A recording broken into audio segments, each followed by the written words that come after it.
રાજ્યમાં આગામી 48 કલાક બાદ વરસાદનો વધુ એક ધમાકેદાર રાઉન્ડ શરૂ થવા જઈ રહ્યો છે। હવામાન વિભાગ મુજબ દેશમાં એક સાથે 5 હવામાન સિસ્ટમ સક્રિય છે, જેના કારણે ગુજરાતમાં વરસાદી માહોલ છે તે સતત યથાવત રહેશે। સમગ્ર ઓગસ્ટ મહિનામાં સારો વરસાદ રહેવાનું અનુમાન છે।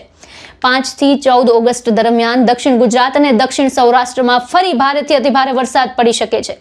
ભારે વરસાદના કારણે તાપી નર્મદા નદીના જળસ્તરમાં નોંધપાત્ર વધારો થવાની શક્યતા છે। તો 8 ઓગસ્ટની આસપાસ બંગાળના ઉપસાગરમાં નવી સિસ્ટમ આકાર લેશે, જેના કારણે ઓગસ્ટના બીજા સપ્તાહમાં ગુજરાતમાં ફરી એકવાર વરસાદનું જોર વધશે।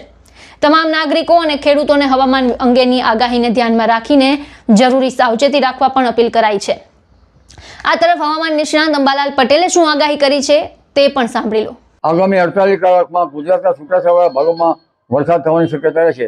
બંગાળનું ઉપસાગરની મજબૂત સિસ્ટમના લીધે તારીખ 30મી રાતથી કંઈક 31મી જુલાઈના થઈ કેટલાક ભાગમાં ભારેથી અતિભારે વરસાદ થવાની શક્યતા રહેશે।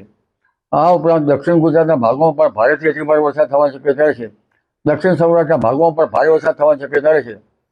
લગભગ વડોદરાના ભાગો, આણંદ નડિયાદના ભાગો, આણંદ નડિયાદના ભાગો, કપડવંજના ભાગો, પંચમહાલના ભાગો, છોટાઉદેપુરના ભાગો, ભરૂચના ભાગો, ઉપરાંત દાહોદના ભાગો, મહીસાગરના ભાગોમાં પણ વરસાદ થવાની શક્યતા રહેશે। કેટલાક ભાગોમાં ભારેથી અતિભારે વરસાદ થવાની શક્યતા રહેશે।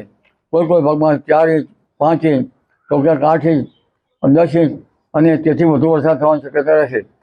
કુલ એક્યુમ્યુલેટેડ તો કોઈ ભાગમાં 20 ઇંચ સુધી પણ પહોંચી જવાની શક્યતા રહે। આ ઉપરાંત મહેસાણાના ભાગો, પાટણના ભાગો, સબી હારીજના ભાગો અને કડી કલોલના ભાગો, વિરમગામના ભાગો, સાણંદના ભાગો તેમજ માણસાના ભાગોમાં પણ વરસાદ થવાની શક્યતા રહે। અને આ ઉપરાંત સાબરકાંઠાના અન્ય ભાગો, અરવલ્લીના ભાગોમાં પણ વરસાદ થવાની શક્યતા રહે। પરંતુ મધ્ય ગુજરાતના ભાગોમાં ભારે વરસાદ કે અતિભારે વરસાદ થવાની શક્યતા રહે। અમદાવાદ, ગાંધીનગરના ભાગોમાં પણ કેટલાક ભાગમાં ભારે વરસાદી ઝાપટા પડવાની શક્યતા રહે। બીજી એક મજબૂત સિસ્ટમ 6 થી 8 ઓગસ્ટમાં બંગાળ ઉપસાગરમાં બની રહી છે। જો તેનો માર્ગ ગુજરાત તરફ હોય તો પુનઃ ગુજરાતમાં જળતરબોળ થવાની શક્યતા રહે। તારીખ 14 ઓગસ્ટ સુધીમાં દક્ષિણ ગુજરાતના ભાગોમાં તો ભારેથી અતિભારે વરસાદ થવાની શક્યતા રહેશે।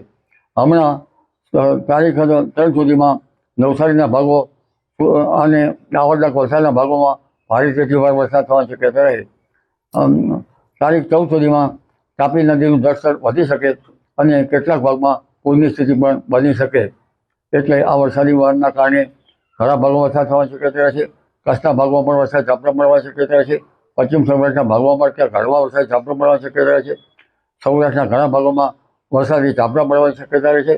હવામાન વિભાગ અને હવામાન નિષ્ણાત અંબાલાલ પટેલે બંનેની આગાહીમાં આગામી ઓગસ્ટમાં ફરી વરસાદનું જોર વધવાની વાત કરાઈ છે। ત્યારે આપના વિસ્તારમાં કેવો માહોલ છે અમને કમેન્ટ બોક્સમાં જણાવો અને તમામ ન્યૂઝ અપડેટ માટે, તમામ સમાચાર માટે અમારી સાથે અમારી ચેનલને સબસ્ક્રાઇબ કરવાનું ભૂલશો નહીં।